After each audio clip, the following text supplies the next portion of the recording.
So other challenges include determining whether micro-credentials complement or replace qualifications or both, the wide array of providers of micro-credentials, such as there's of course the traditional ones, the universities, but we now have independent credentialing agencies.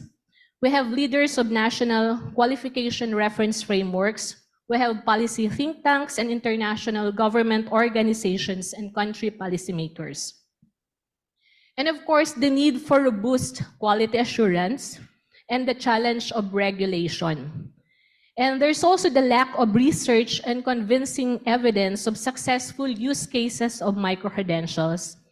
And of course, the risk of unintended consequences if funding is diverted away from formal systems. We all know that across the globe, there is heavy funding provided to the traditional and formal educational system, and educational institutions are raising the alarm that this will be disrupted if funding will be shifted to micro-credentials, considering that this field involves many players and not just the traditional education providers anymore.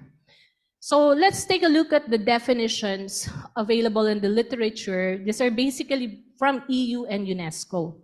So if you will look at the definition from EU, this includes the record of learning outcomes that a learner has acquired following a small volume learning. Learning outcomes will have been assessed against transparent and clearly defined criteria.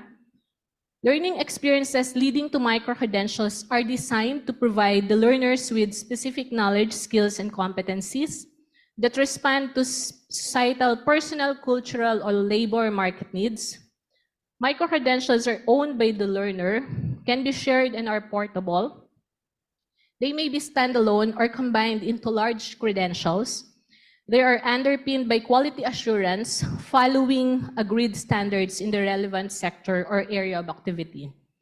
And if you will look at the definition by UNESCO, micro-credentials are focused, also similar to that of EU, on a specific set of learning outcomes in a narrow field of learning achieved over a shorter period of time.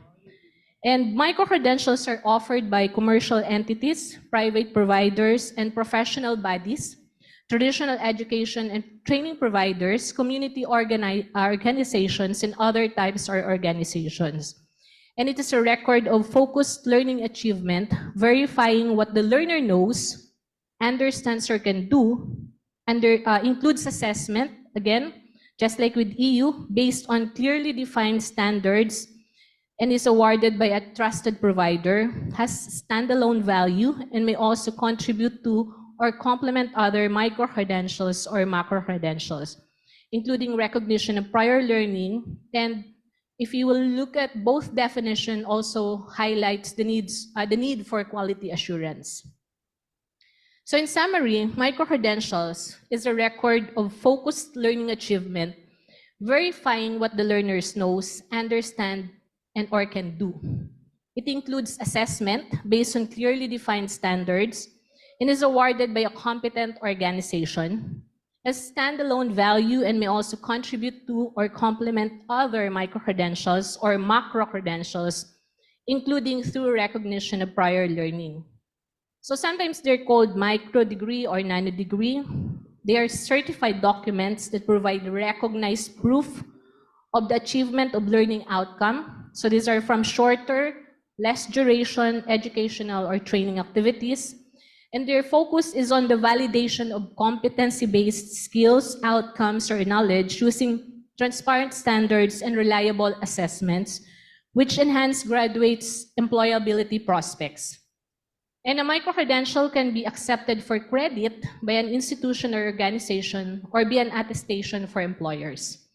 And it attests to specific knowledge or skills, competencies with defined learning outcomes and may or not be stacked towards larger units or accreditation. So as you can see, a micro-credential can be a standalone or it can be stackable. Now, just to highlight and sum up what I've just presented, the what of micro-credentials, these are compared to traditional degree program, micro-credentials are smaller in volume, in terms of study duration or in terms of study load. They are more targeted in terms of skills or study topics, and they are more flexible in delivery. And of course, the why. Different offerings have distinct but often overlapping purposes. So it can be for educational advancement. As I've mentioned, it can be employment and wage advancement for reskilling and upskilling. And it can be just for enjoyment and personal growth.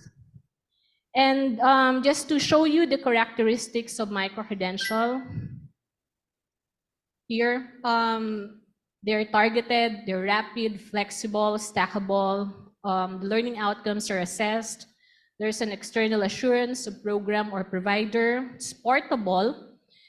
There's study load expressed in credit and located within the National Qualifications Framework. Their employer role in credential or designer approval is important. There's a wage and occupation reporting and self-sovereign digital identity.